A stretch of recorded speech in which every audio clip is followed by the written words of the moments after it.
Hello, I'm Donna Skell, along with my co-host Tiffany Ross. Welcome to A Time to Dream.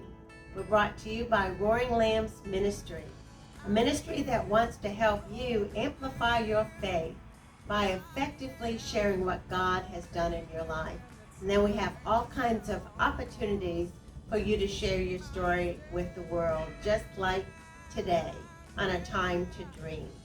So let me ask you, have you ever looked at a tapestry and it's so beautiful on one side, and then you look at the back of it and it's all knots and tangles and looks chaotic and ugly? Well, our guest can really relate to that. She saw the underside of her tapestry for a long time before she was able to see the beautiful part of the tapestry from God's perspective. So welcome to our show, Trupti Desai. We're so glad you're here today. And Trupti was born in Zimbabwe and to immigrant parents from India. And you have traveled all over the world to witness the wonders of God. You've always had a strong connection to God, and you can recollect hearing His voice as early as age 4. And though raised in the Hindu religion, you were powerfully saved in 2016 when you began your journey with Jesus Christ. You and your family live in Texas, and you are the mother to 3 wonderful children. So welcome to A Time to Dream. I know that you're not very old, but you sure have led life and led a lot of experiences. And at A Time to Dream, we like to start at the beginning. So tell me a little bit about your childhood, how you were raised, and what your early years were like. Thank you, Donna. Yeah, so I was born in a really small town in Zimbabwe called Marindera, and it was during the time of apartheid. And so pretty much there's a lot of segregation between the races. And even when I was born, right, I was put in a separate part of the hospital because we weren't allowed to be with necessarily the white people, and the black people had a different wing, and we were sort of given our little place in the hospital. There weren't too many brown people in the town, so it was a fairly small wing. My first recollection was really the first place where we lived, which was behind a storefront in the middle of the bush. That was my first home. And then there was a well outside. And I just remember that. And I remember even as a 2 or 3-year-old, I just recollect running up and down behind the storefront. We had like this huge room with like a kitchen and a small bathroom and so on. And that was my first home. And I suppose I can't remember much else because I was about 3 years old.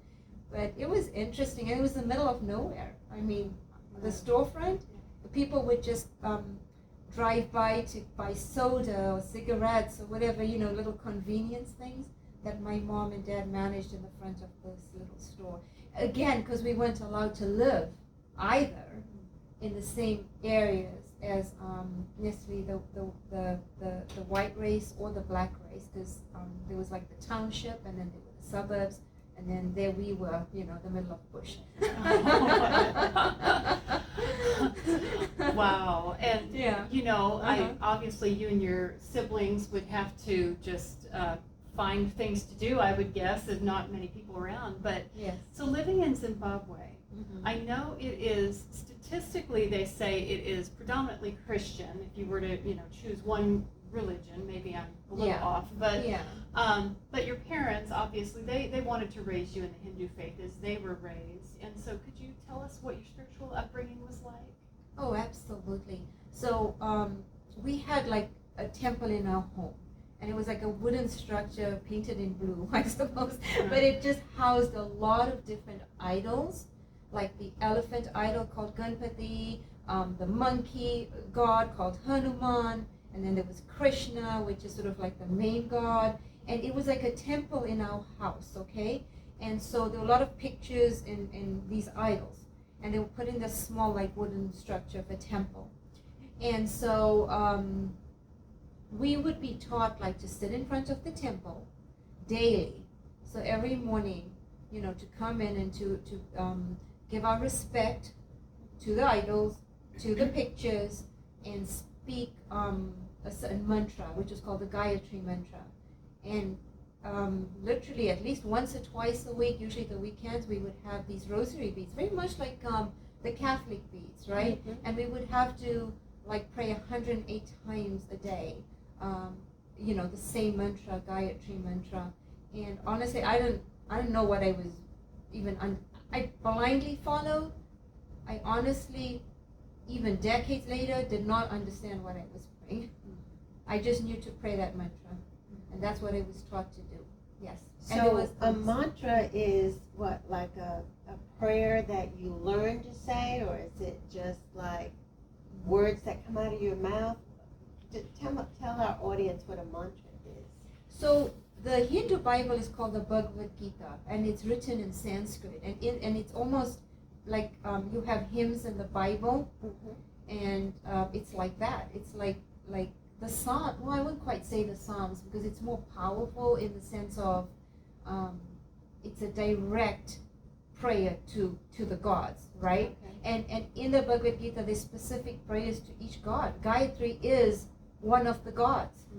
And then, Ganpati is one of the gods. So you literally have specific hymns, is the best way I can say, to pray to each god. So, that was interesting, actually. Multiple mantras to different gods. Wow. Yes. Very ma'am. interesting. Mhm. So you did what you were instructed to do, but Yes. in your heart you kind of felt like there was more to God than this, and you found out a little bit more when a tragedy struck in your home, right? Tell us about that. Yeah, so by that time I was 4 years old, and we actually had moved into the little town. And my parents had started a very small little business in the town, and we still lived behind the store yet again. I remember just being in the front of the store and just playing with my younger brother, and then we were playing with a silver spinning top. And I remember it was sunny, and all of a sudden I just heard this commotion at the back, and I was like, what's going on, right? And I ran back, and interestingly enough, I saw the silver cup, and next to my, just as I walked in, and my father had just drunk caustic soda from the silver cup. And I ran in, and I just saw blood, like literally blood gushing out of his mouth. I mean, it was just panic and chaos, and I just came upon this horrible scene. And then I ran back into the store again, and my mom was on the phone, and I heard her like being really frantic and like calling somebody, and I don't know who, right? But she's calling, and she's frantic, and I'm kind of like in a daze almost. And I don't know what's going on. And then, the ambulance comes, and then there's this gurney, and they take my father out, and they wheel him, and I run after him, and I'm like, Papa, like, don't leave me. And I'm just thinking, where's my father going? Like, why is he leaving me? Did I do something wrong? And it's just really just surreal, I have to say. And I even, I asked my mother, like, is this what happened, a few years ago? Because I think I blocked it for a long time, and then, it started coming up again. And she said, yeah, how did you know all that? She didn't even know I'd seen all that. So your dad was really trying to take his own life. Yes. But you knew that everything was going to be okay. How did you know that? Oh, yes. So this was the most incredible encounter. So after all that had happened, my mom had left, my dad had left, we were left, with a stranger. And sitting outside the steps of the store. And I'm just numb, and I'm rocking like to and fro. And I'm just in another place, I'm sure. And literally paralyzed. And so this warm blanket, like a presence, comes over me and envelops me in that moment. And I just hear these words, and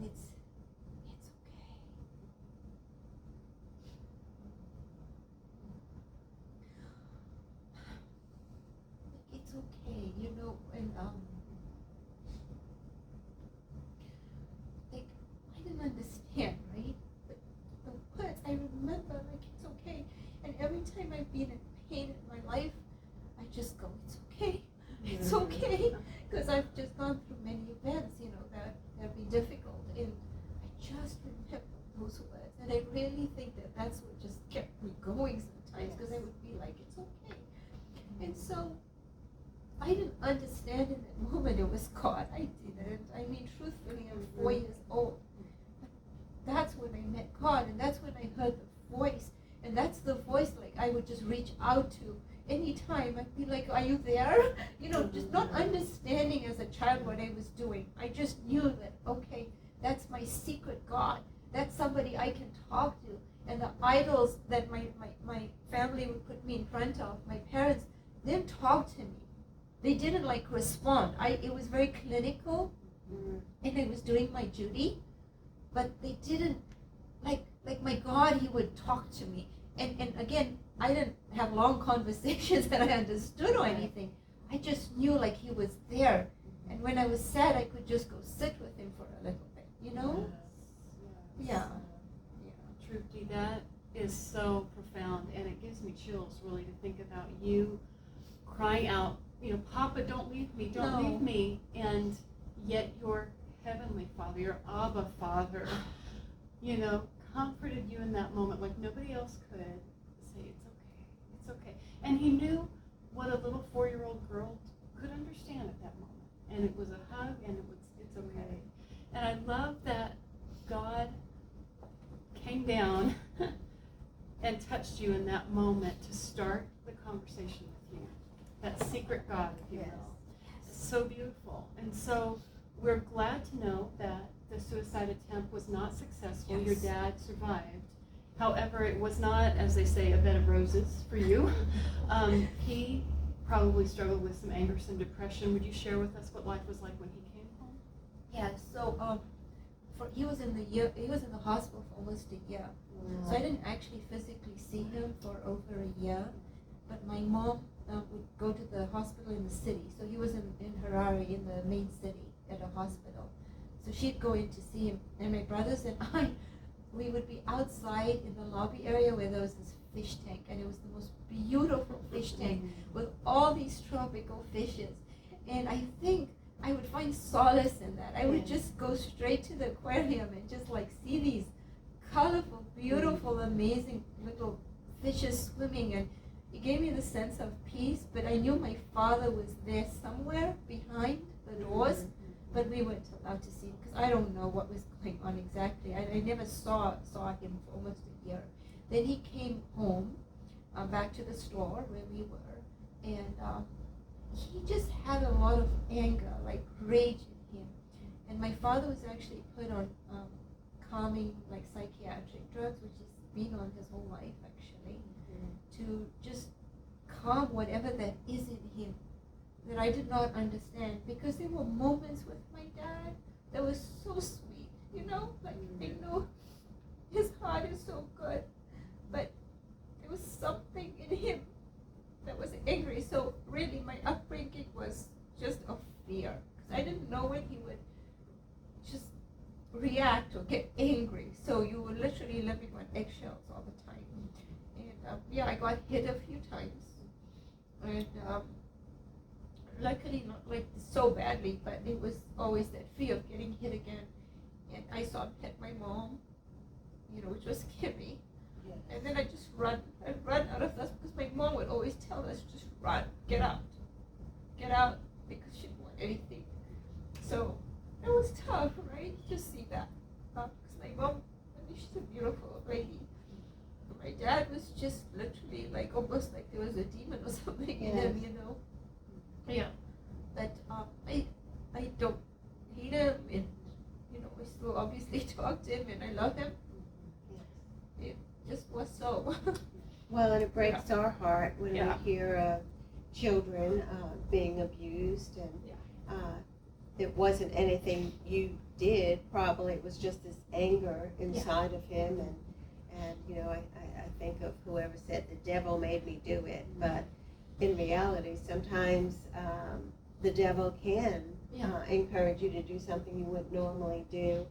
So I know that God was faithful to continue to weave your story, and even though that wasn't a good thing, it's amazing how God can use things for good.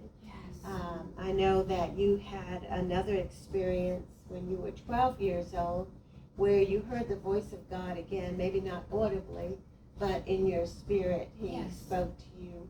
Tell us about that. I know. So I'm 12 and I'm still in elementary school actually, and I was quite the average student, hardly spectacular, and so Hello. really, I understand. and so just and a little bit troubled too, because I'd get in a scuffle here and there at school, so there was a bit of trouble in my spirit for sure. But it just happened all of a sudden that I heard this voice or something inside me that said, you are going to leave this country, you're going to leave this small town, and you're going to go into the big wide world. Mm-hmm. And I want you to, that's where you're going to head out. And things just shifted in a moment in my mind. I suddenly I don't know if it was a week later or when, I can't honestly recall, but we were in class and there was this girl called Tiffany who was the smartest girl in the class. And all of a sudden, different Tiffany. I know, right? Tiffany, yeah. a lovely girl, but she was the smartest. And our teacher, she was like marking the math papers, and she's like, Trupti, 60%, 70%, 80%, 90%, 100%, and I beat Tiffany, and everybody was like shocked. She was like, Trupti, Trupti getting 100%, okay. And then a week or so later, we were like on the athletic field, and I was one of those people who's always at the end of the line, running behind everybody else. And all of a sudden, I just shot through the line and I won the race. Wow. And people were like, taken so aback, like, what happened to this girl? But really what had happened was the Lord had, whatever that was, which was the Lord, right? Which we know for sure is the Lord, had said, you're leaving this country. And I knew, because it was only one university in our country, one. And you had to get into, and I knew I had to get a degree and be successful so I could make some money and be able to get out and not just, stay in this little town. Like, there was a mission, and I was on a mission, and I got fierce. I was like, okay. Right? So something took over me, and I suddenly became highly intelligent, and I was in high school. I was like really, always at the top and just accomplishing and, doing things. And there were many obstacles, bullying and all kinds of things that happened to me in the high school. But I was on a mission, so it didn't matter to me what would happen. I had to get out, and that was it. And I had to get into the college and the university. Yes. That's astounding. It's astounding to me. And you think about, okay, when you were 4 and the Lord just brought such sweet comfort to you, and I know He continued all those years. But then at 12, it was like He became your life coach and said, okay, this is what we're doing, And you got that fire and that destiny, if you will, that He's spoken to you. And so here you are, and it's like all of the synapses are, lighting up.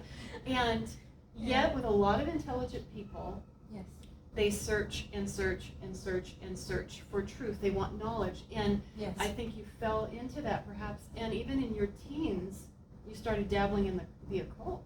Would you share with us how that took place? Yes. So because I knew I was called to something, and I just didn't know what. But I knew, like, there's something I've got to do. And coming from the Hindu religion, right? There's a lot of astrology, palmistry. When we're born, parents will send our time of birth, everything to a priest. And he will create something called a Janmaksha. And the Janmaksha literally says, you were born on this day, and it will then plot out your life. Even your name, because like it's called a Rasi, so you'll fall under like literally 3 letters. And mine was like the and ra and another one. And so, my name's Trupti.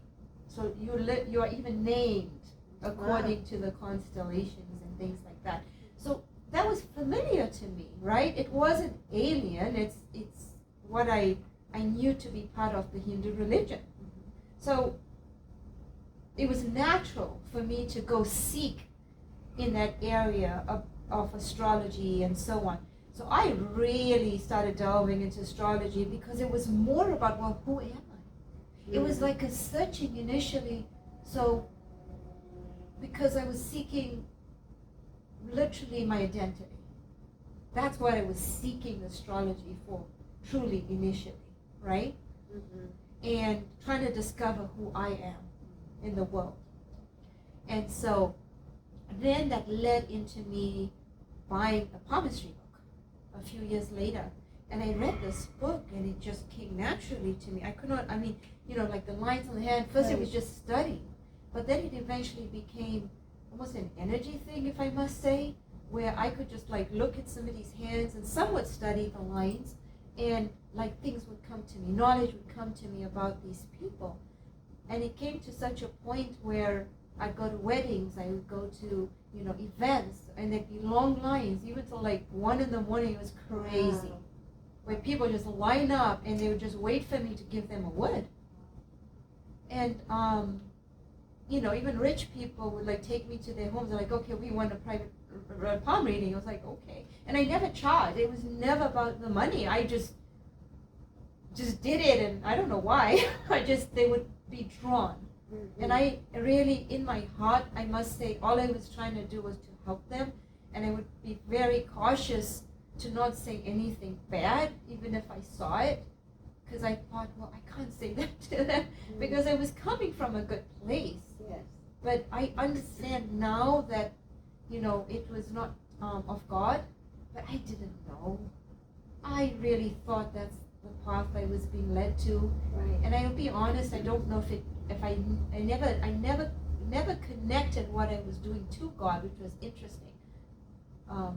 I didn't go to my secret God and say, hey, is this okay? Yeah. It just was a very separate situation from, my other conversations with the Lord. Well, and it was a culture that you were brought up in, so of course you wouldn't really think there was anything wrong with it. No. But now looking back, you can see what a tightrope you were walking, and I think what probably spoke to you is that what you were doing wasn't fulfilling the void that you had in your life. I think we're all born with a void in our life that only God can fill. And so you're doing all these spiritual things and all these different, I don't know any other word for that spiritual realm where you're playing with all that, but you still felt empty inside, and you knew it wasn't your secret God that was shining on your life right then, was it? No, excuse me. It was this intense desire, Donna and Tiffany, to seek truth. I just want to know the truth. And I knew there was something more. Like there was always something more. So no matter, if I got some astrology, no, there was something more. I had to go to palmistry. Oh, I got the palmistry. No, there was something more. I even saw a witch doctor, believe it or not, once. And then I would go see psychics. Oh, no, there's something more. They know the future. They have the answers. They have what I'm looking for, Donna and Tiffany. Excuse me. I'm just grabbing some And coffee. even in today's world, it's still that way. There are a lot of people that are drawn into the New Age movement, drawn into ESP and just all kinds of things that look good on the outside but are not of God. Can I piggyback on that? Because you said something, you were looking for the truth. Yes. And we have a phrase today that a lot of people say, well, it's your truth. Yes. You speak your truth. Please address that, if you will. Oh my gosh, it's so dangerous. Because you're basing your thought process on somebody else's opinion. They may say it's your truth or whatever that is, but it's based on their circumstances, their experiences, what they've read, what they've gone through, and their opinion. Right? but the truth is the truth. I always say the truth cannot lie. And I also say, knowing through my experience, that the truth is hidden under a mountain of lies. And you got to dig through all that to get to the truth. Right. So when people say, well, it's your truth, I mean, what is it truly based on? Right.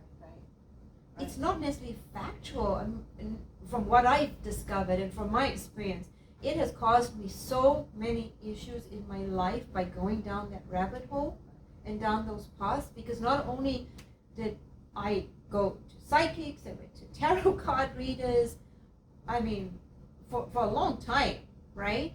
And I would just dabble in it here and there, occasionally, and start to learn and study.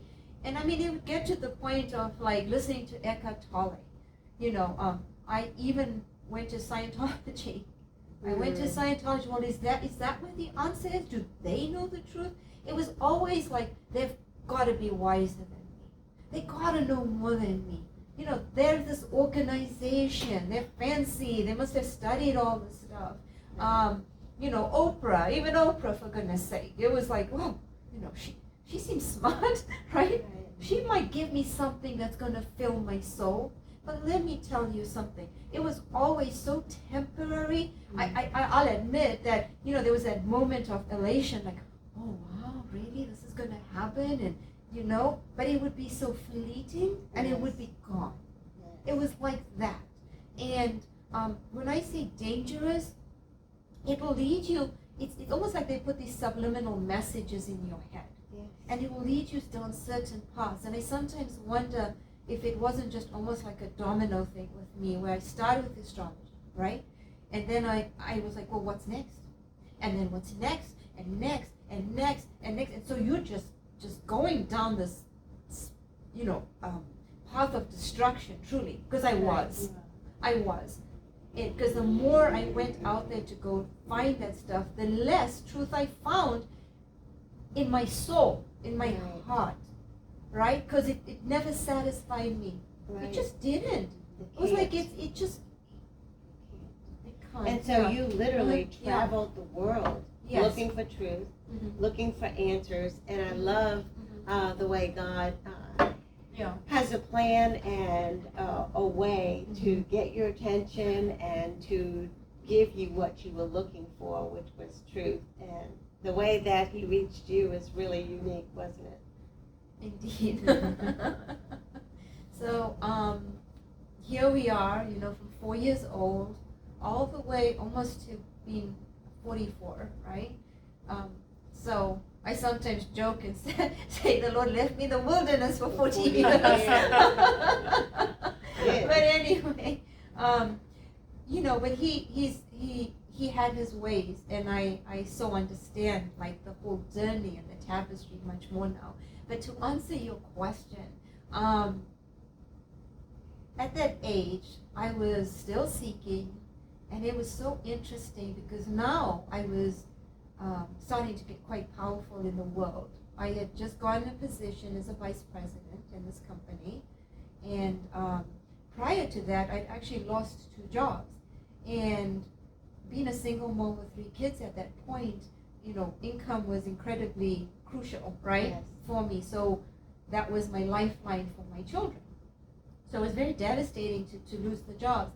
And it always seemed to be like a political attack, because I work really hard and, I get the job done. So that wasn't necessarily the issue. But it would be one person in the company that would just come after me. I don't know for what, but they'd find a way to get me out, one way or the other.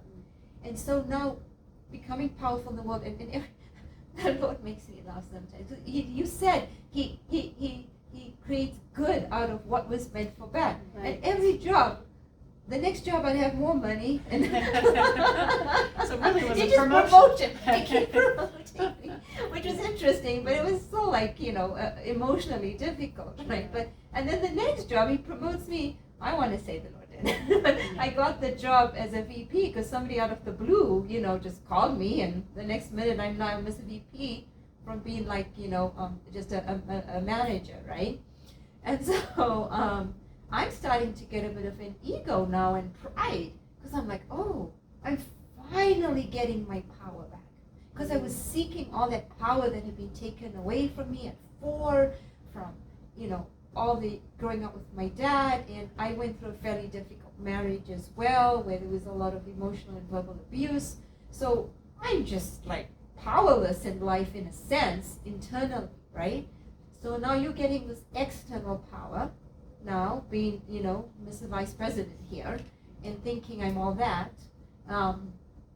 And so I finally thought I'd made it.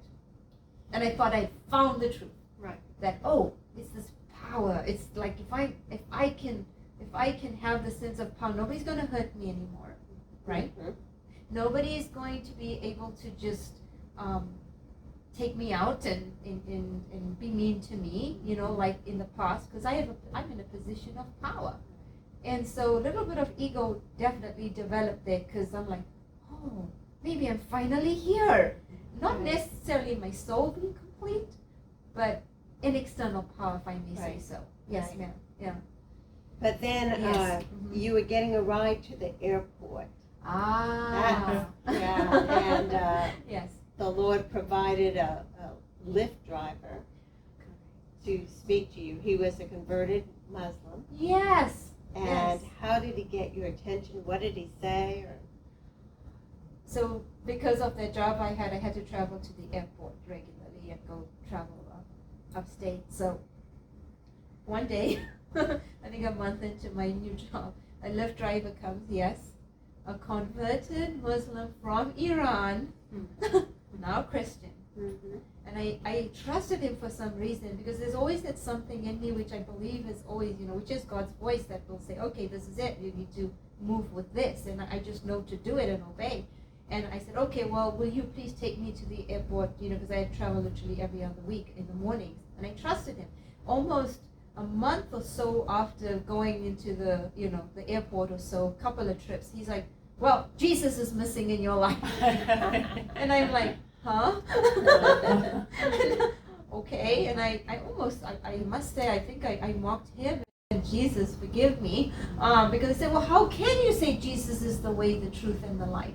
How can you say he's the only way? Do you not know my mother? Do you not know how humble she is and sweet? And she's been praying to God and God's all her life, right? Like, that's what we were taught. And you know what? I also am able to hear from God, and he was one of the first people, I must say, that I actually revealed my secret God to, because I never told people about my secret God. He was my secret.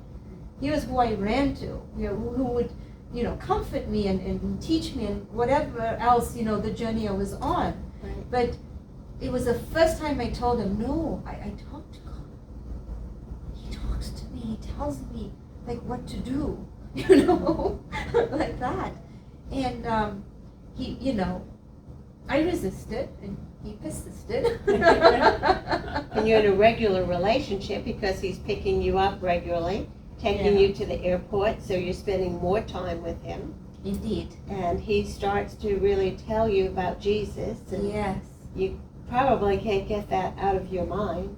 No. It just starts to dwell in my brain, just to, it starts like a seed almost. Mm-hmm. And it starts to just kind of, I'm intrigued. Let's just say I'm intrigued, but I'm not there yet. It's just interesting to me.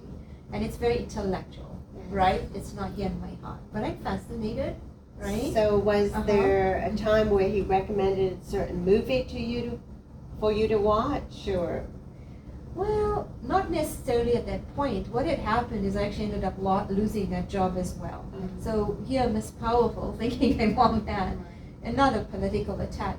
And so because I had got the taste of, not necessarily the taste of Jesus, but the understanding that there was a Jesus, and even though I'd heard his name many times before, this time it connected. Mm-hmm. And so I was so upset. I was just crying after I had got released from that job.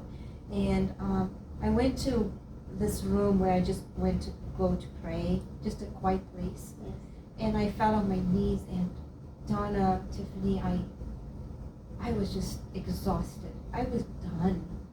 And I went to the Lord, I went to my secret God, and I said,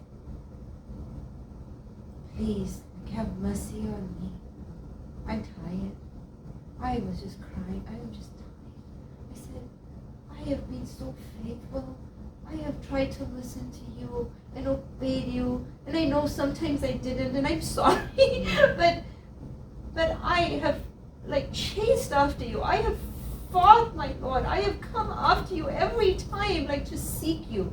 Like, please, like why? Like why? Why so many attacks?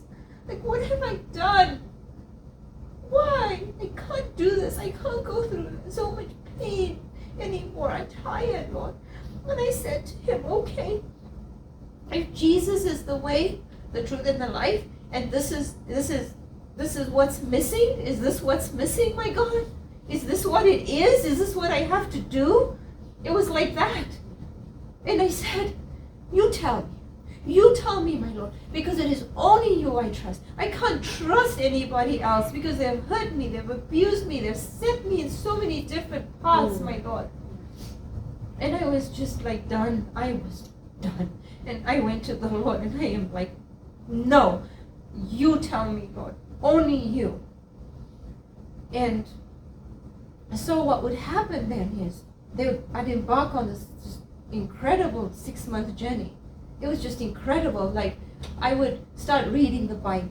I would get really interested, like, okay, is this true? Mm-hmm. Again, that truth, right? Like, I wanted data and facts because my degree is like science. I have a science degree, so I'm very logical and data driven, even though I've had so many spiritual experiences. So I wanted to like find fact, not just like the occult people would say, right? Like they give me this little bit of truth, but I didn't necessarily know it was factual. But I had been so misled so many times up to that point by the world, right? And by the people, that the only place was with my Lord and to get the truth. So I went to the Bible to study for truth, not just, hey, just accept this. I was not going to just accept.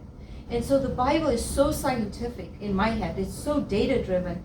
I could not believe this lady gave me this book 3 months into my journey called More Than a Carpenter. And excellent book. And I was fascinated. I was like, wait. So they knew that Jesus would be born at this time, in this place, and come as the Messiah and the star and everything. Like over 1,000 or so years ago, they had written it. And it was just fascinating how things that were written in the Old Testament would come to pass. Yes. Even in the New Testament. And, I continue to study the Bible. In no means am I an expert. But it was just the factual element. And it wasn't just one star and temple. It was, I can't count them, but there were like, I don't know, maybe 100, I don't know, but lots of instances where the Lord would say something in the beginning, even in Genesis, and it would come to fruition, 400 years later, 1,000 years later. And that just fascinated me. I was like, wow, this is data and fact. So you can just imagine my intellectual brain and synapses just firing like crazy, just fascinated. And to answer your question about the movie, I actually sought myself to say, well, I want to see, like, what is the story, real story about Jesus? And I just, not just the whole Noah Ark stuff. I want to understand, like, well, who is this Jesus? So I watched this movie. It was The Passion of Christ, I believe. And I was home alone then. My children were with their dad that evening. And I remember it was almost 11 o'clock at night. And I broke into tears. I just was sad. I couldn't bear, like, to see Jesus on the cross. And it was like, what did they do to him? Why would they do that? And I just felt this compassion for Jesus. And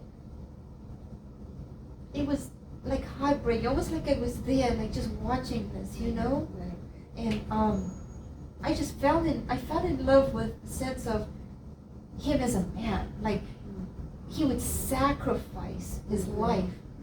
But even at that point, that was the 3-month journey in my walk and trying to seek Jesus. It was so intellectual, and there was something starting to develop in my heart for sure. But the heart and the mind and the heart had not connected. And I still hadn't heard from my Lord. You see? Because I had asked him And it didn't matter. It didn't matter what I saw. It didn't matter what I read. It did not matter until I had heard from him. And I was able to hear from him periodically through my life, and when I'd seek him deeply, I'd like at least know something. Nothing. And it was only later on I realized he was orchestrating all kinds of things that I didn't know. Because it could have been you at the grocery store, or both of you. And I would literally go up to somebody with the cross and be like, so, wait, how do you know Jesus is the way, the truth, and the life? And they would just, well, he is. And we learn that at church, and you say the salvation prayer. I was like, yeah, okay, but how do you know? And they didn't necessarily have an answer for me, because I wanted to know here. I didn't just want to say some words, and it didn't make sense to me to just say these words. But I was seeking to say them, because it's like maybe that's what's missing, right? But again, the truth. And a lot of times the truth comes in here. Because lots of people will draw you in with their truth, but it's all up here. Right. And a lot of times, even I knew, there were times people, whether it was the tarot card reader, whoever it was, Oprah, I don't know, whoever it was, I knew in here something was not right about what they were saying. Mm-hmm. I knew. But up here, I wanted to believe it was the truth. I did. I really did, but it wasn't. So, yeah, the Lord was orchestrating all kinds of things during that journey. He was. And, I think of your life to me is such a great representation of, there's the scripture that says, and in the Amplified, it says, ask and keep asking. Yes. Seek and keep seeking. Knock and keep knocking, and the door will be opened unto you. And Jesus himself calls himself the door that we must go through. So you've had these series of events, and you're still seeking. Yes, ma'am. So tell us about the Bible study. There was a pivotal moment for you at a Bible study. Share that with us? Yes, it was literally 6 months to the day almost. And what happened was I walked into this Bible study, and it was just a house full of crosses and things like that, and I thought it was interesting. And we did some prayers, some worship music, which I thought was fascinating because I had never been to a Bible study before. And just trying to get engaged and say, oh, this is what Christians do. Okay, totally naive, not really understanding fully, how the Christians meet as believers or anything like that. It was my first time. And so I walked in very desperate, again asking the same question, is Jesus the way, the truth, and the life? And just desperate. Like there's this burning in my heart, and so I'm just tired again, and I'm like, I haven't heard from my Lord. I've been seeking, knocking, whatever, right? Just going, pressing in. And then what happens is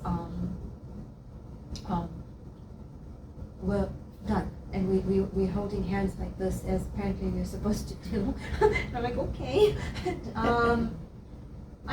It's my turn. And I just look up, and again I'm crying. Tears are streaming down my face, and I look up.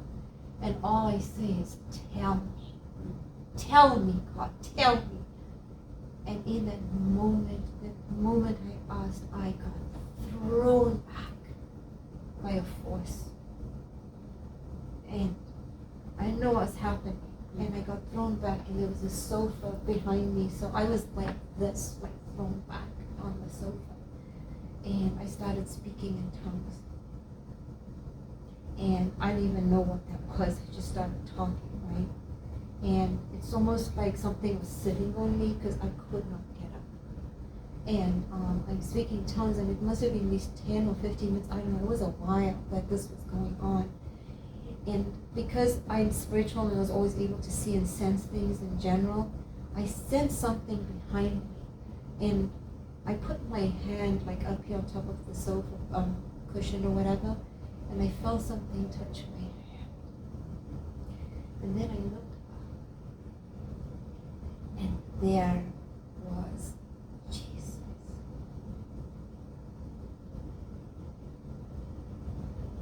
He answered all your prayers in that moment. You wanted to know that you knew that what you were thinking and starting to believe was real. Yes. And he used whatever way he could to really prove to you that he was real. Yes. And you know, listeners, it might not be like that for you. You might not be pushed back in the spirit, but God wants to show you how real he is. And you know, when Trupti was saying that he is the way, the truth, and the life, the next line is, and no one comes to the Father but through me. And if you want to know Jesus in a personal way, you too have to ask him to show himself to you. And it might not be the same way that he showed himself to Trupti. He might just have you dive in the Word and allow the Word, the Bible, to speak to your heart and reveal in your heart that what you're reading is truth. And it might start today for you. It might start right now with a very simple prayer. Lord God Almighty, I do want to know you. I want to have the relationship with you that Trupti has. And I recognize that I'm separated from you. And it's because I've gone astray. But Lord, I want to give my life to you. I want you to come into my heart and show me who you are, because I want to follow you. And if you've said anything similar to that in your own words, and you believe it, and it's truth for you, then I can assure you that God is welcoming you into the family of God. And I know that Trupti would love to know that her story meant something to you.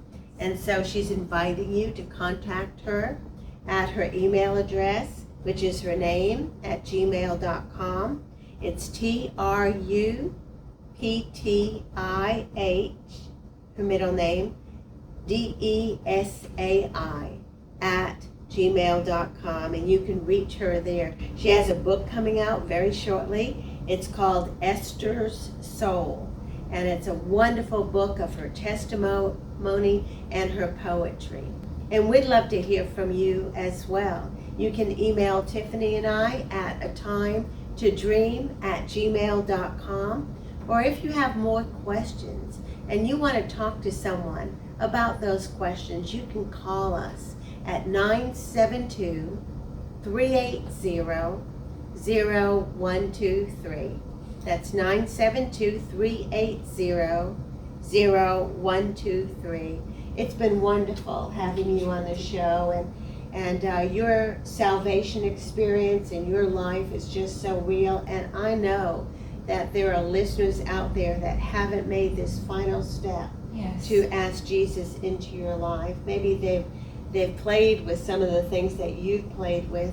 Don't wait. Life is short, and we don't have the promise of another day, but we do have the promise of spending eternity with God in heaven when we accept Jesus Christ as our Lord and Savior. So don't put it off. I'm Donna Skell along with Tiffany Ross. You've been listening to A Time to Dream. We hope you have a great week. Keep dreaming, and may God richly bless you.